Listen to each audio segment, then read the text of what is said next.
The first signs came quietly, slipping into humanity's everyday cacophony like a whisper through static. News reports noted brief communication blackouts across satellites, odd power fluctuations, and streaking lights across the night sky, brushed off as celestial debris. Only those paying attention felt a chill creep up their spines. Something was watching Earth, but humanity, too entrenched in its squabbles, failed to notice the hunter moving in. The Vradox had studied Earth for months before acting, a collective hive mind driven by a singular goal of domination. They scoured the galaxy for civilizations worth either conquering or obliterating. Earth, with its fragmented politics and what they deemed primitive weaponry, appeared laughably weak. Their reports from intercepted transmissions painted humans as short-lived, fractious, and too preoccupied with their petty struggles to pose any real threat. The Vradox concluded humanity wasn't just weak. It was a soft, divided species doomed to extinction. When their massive silver crafts descended over Earth's major cities, the response was predictable. Panic erupted. Governments scrambled, and a mishmash of global militaries staged a haphazard defense. The Vradox allowed a few feeble strikes to land against their force fields before retaliating. Energy beams carved through tanks like butter. Specialized drones dismantled air fleets mid-flight. The message was clear. Resistance was futile. Within days, the aliens established control over key areas. What the humans lacked in technology, they tried to compensate for with bravery. Skirmishes erupted in streets and forests, but to the Vradox, it was like swatting at flies. The remaining human leaders were herded into compliance or silenced permanently, while the rest were deemed to be an expendable workforce for the invaders' expanding empire. Yet, something began to nag at the Vradox overseers. In a few regions, specifically the misty, ancient forests of Eastern Europe, their conquest wasn't going as smoothly. Scout ships failed to report back.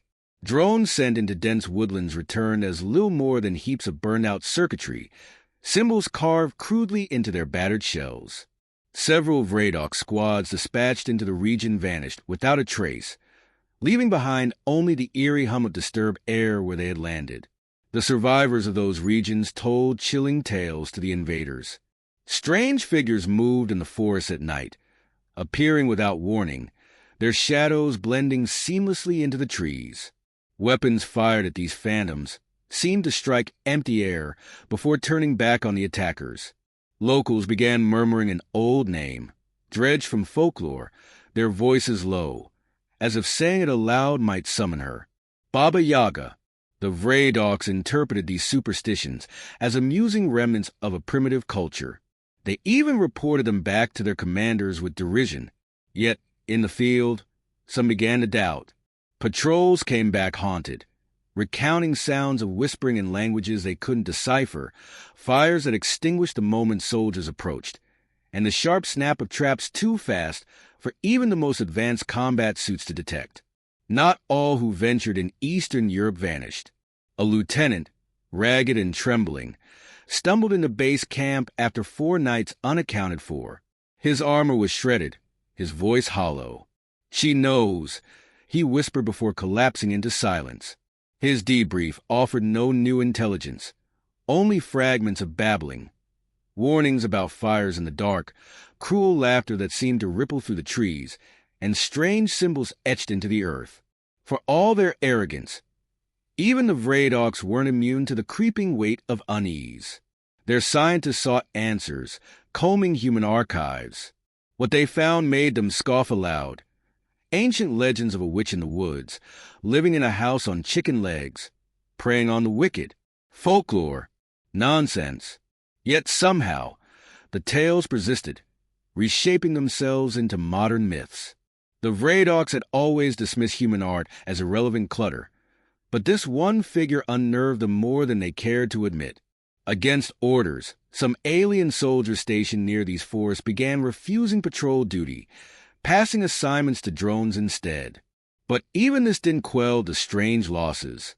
Surveillance footage captured fleeting moments, flickers of shadow that seemed to move independently of light sources, alien bodies vanishing mid-step, their outlines fading as though consumed by the night itself. The upper ranks of the Vradoc hierarchy decided to take matters into their own hands.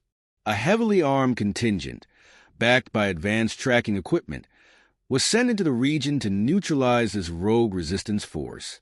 The commanders announced their efforts with absolute confidence. Humanity had no supernatural defenders. Only flesh and bone stood between them and conquest. Yet, watching their forces fade into the endless pines, some of them couldn't shake the unsettling feeling that maybe, just maybe, humans weren't as fragile as they'd been led to believe.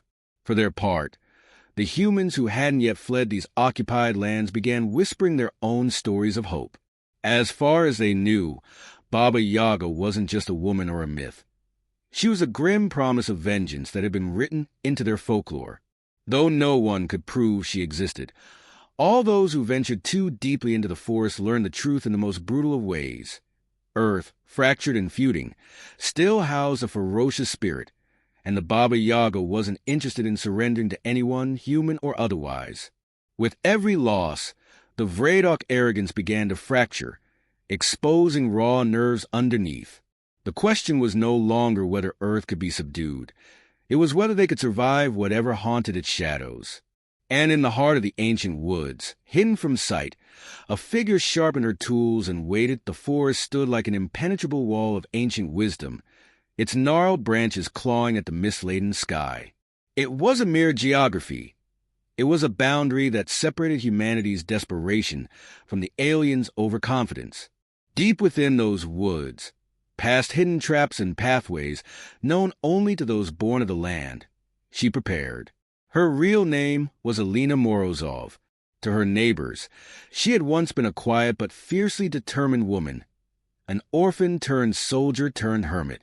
She was a relic of wars that many preferred to forget, wars where survival meant adapting to chaos.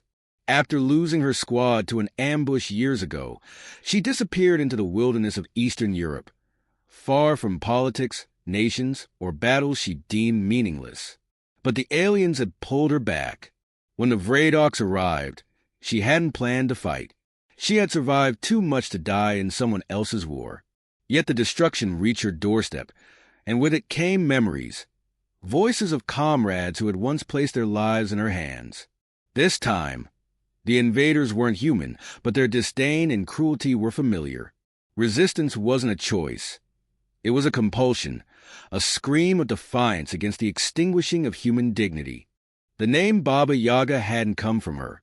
It began when survivors of Vradoc raids spread tales of a ghostly figure who struck at night, her victims vanishing without a sound, their weapons dismantled or left skewered in grotesque warnings.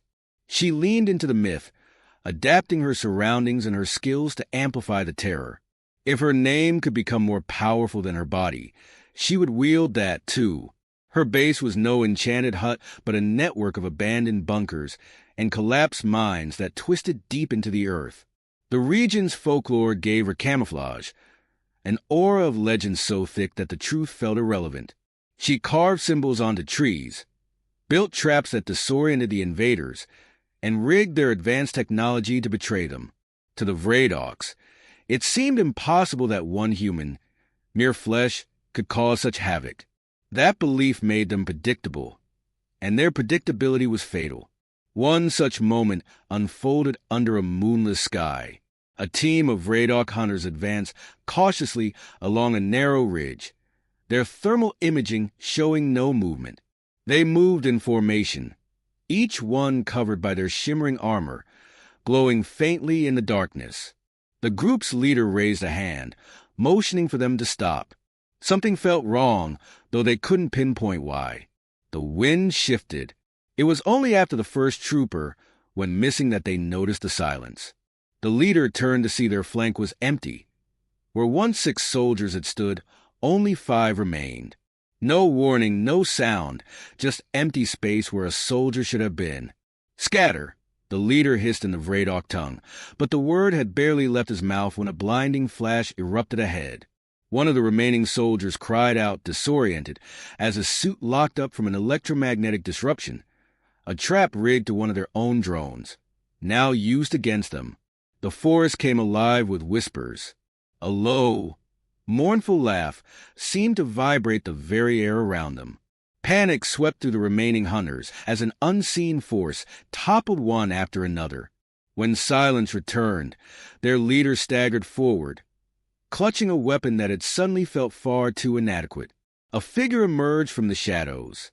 Alina stood tall, wrapped in the rough textures of the forest. A hood obscured much of her face, but her eyes gleamed, sharp and calculating, taking in the Vraydok's soldier like a predator dissecting its prey. In her hands was a weapon, an old rifle, fused with pieces of alien tech. "You think we're weak," she said in a low, deliberate voice, her Slavic accent carving through the tension.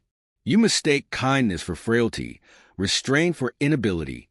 That's the first lesson in underestimating humans." The Vraydok commander lunged, but the movement was clumsy, desperate.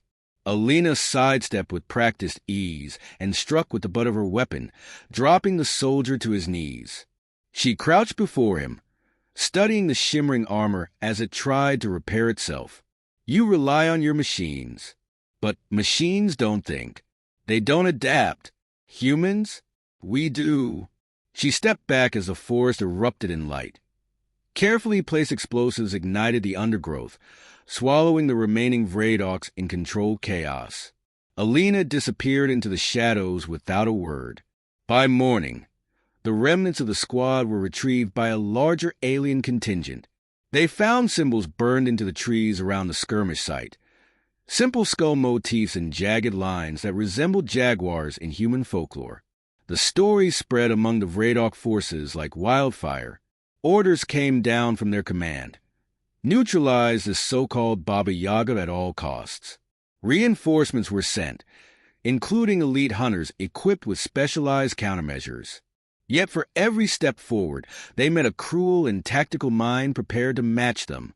She used their arrogance as a weapon. For Alina, this wasn't just about survival. It was retribution. Every skirmish wasn't merely a victory, but a message. Humanity wouldn't be easy prey. More importantly, it was a spark. Her legend inspired nearby resistance groups to rise up, spreading confusion across Vraydok command. If one woman could hold a sector against overwhelming odds, others could do the same. At the core of her plan wasn't brute force. It was disruption. For all their advancements, the Vraydoks couldn't conquer what they didn't understand. Alina weaponized this fear until it clouded their focus and frayed their nerves. Each battle became a lesson, each loss a crack in their once immovable pride. As Alina prepared for her next strike, she thought of what one Vraydok officer had muttered under his breath before falling. "This isn't war. This is something worse." She intended to prove him right. The forest was quiet, but it wasn't the stillness of peace. It was a silence weighted with purpose, a moment stretched taut like a bowstring ready to release. High above the treetops, a massive Vraydok command craft hovered, its reflective hull absorbing and warping the dim light of dawn. This was no routine patrol. The ship carried one of the Vraydok's most decorated generals, Nzor Vass, dispatched to eliminate the threat known only as Baba Yaga. "Drop the command pod," General Nzor ordered, his deep voice resonating through the craft's interior. His crimson armor shimmered with adaptive plating, and his claws tapped a deliberate rhythm against his console. "No more excuses. We end this human myth today." The pod touched down with a bone-shaking thud, flattening saplings in its path. Nzor emerged, flanked by an elite guard encased in fearsome exosuits. They were prepared for an assault. What they faced instead was an unnatural stillness. Not even birds dared to sing. "Triangulate her position," Nzor commanded. His voice was steady, but there was a tightness in his jaw that belied his unease. The surrounding forest was dense, ancient, and oppressively quiet, as though the very land resisted their presence. Before the scanners could complete their sweep, a muffled explosion rocked the ground beneath them. One of the elite guards vanished in a flash of smoke and debris, pulled underground by a collapsing pit. Moments later, The soldiers' telemetry readings vanished from the team's heads-up displays. "Regroup!" Nzor roared, but his sharp command was met with only fragmented acknowledgments. Another soldier cried out as a taut wire trap snapped, dismembering him with terrifying precision. Each loss chipped away at the meticulous Vraydok formation, and every death seemed calculated to spread panic. "Coward!" Nzor snarled into the void. "Face me, if you dare!" Laughter, low and mocking, echoed through the trees, followed by a voice sharp as the forest air. "Dare? I didn't come to this fight unprepared, General. The question is, did you?" Alina emerged from the shadows like a wraith, her camouflage blending seamlessly with the terrain. Her movements were deliberate, almost casual, as though she wasn't staring down an army but sizing up prey. Strapped across her back was an array of salvaged alien weapons, crudely modified to suit human hands. Her sharp eyes seemed to dissect the Vraydoks, each glance a calculated measure of her enemy's weaknesses. "This is what you fear," Nzor growled, though his soldiers shifted uneasily. "One human with no army. Fear's a funny thing, isn't it?" Alina replied, stepping closer. "It doesn't care how many soldiers you bring or how shiny your toys are.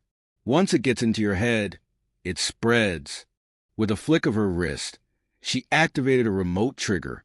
Explosions erupted in a ring around the Vraydok squad, severing their retreat. Panicking, a few soldiers fired indiscriminately into the trees, but their energy bolts struck only empty air. Alina moved with eerie efficiency, her modified weapons reducing their numbers with precision strikes. Nzor barked orders to regroup, but the forest itself seemed to work against them. Smoke and flame obscured their vision. Hidden trenches swallowed soldiers whole. Those who tried to climb out found themselves impaled on traps crafted from scrap metal and bone, primitive yet deadly. Alina's voice cut through the chaos. "Do you see it yet? This isn't a battlefield. It's your graveyard." In an act of desperation, Nzor activated his exosuit's plasma lance and charged at Alina, his rage eclipsing his calculated strategies. But rage was a blunt tool, and Alina's entire existence had been forged in the fires of survival and adaptation. She feinted left as the strike obliterated the ground where she once stood, then planted an explosive charge on his armor as she slipped past him. The detonation staggered Nzor, his suit shielding flickering under the strain. He turned, expecting to see her retreating, but instead, she stood mere meters away. Her weapon, a spliced-together railgun, was trained on him. "For all your strength, you underestimated one thing," Alina said, her voice steady as stone. "And what is that, human?" Nzor sneered, his tone hollow with desperation. "That humans don't fight because we're strong. We fight because we have to." She fired. The railgun discharged with a deafening crack, its electromagnetic bolt piercing Nzor's armor and sending him crashing to the ground. The general coughed, his breath ragged as his remaining soldiers fled into the forest, leaderless and terrified. Alina knelt beside Nzor, her face impassive. "When you report back, if you survive to report back, tell them what you saw here. Tell them that Earth isn't a prize you can take. It's a war you'll never win." She rose, her silhouette framed against the fiery destruction she'd unleashed. The fleeing Vraydok forces left behind more than casualties. They left fractured confidence and the unmistakable realization that humanity was far more dangerous than they had anticipated. By the next morning, the skies over Eastern Europe were empty of alien craft. Survivors in the region whispered of their defender, but Alina Morozov had disappeared into the wilderness once more. The legend of Baba Yaga grew in her absence, feeding the flickering embers of human resistance across the planet. Far above Earth, aboard their retreating ships, Vraydok commanders reviewed reports from General Nzor's failed campaign. They read about the traps, the psychological warfare, and the terrifying adaptability of their prey. For the first time, they felt fear, not of Earth's armies, but of its people. In her forest refuge, Alina sharpened her blade and cleaned her weapons, listening to the distant hum of drones fading into the horizon. Her war was far from over, but for now, she had given humanity something they desperately needed: hope.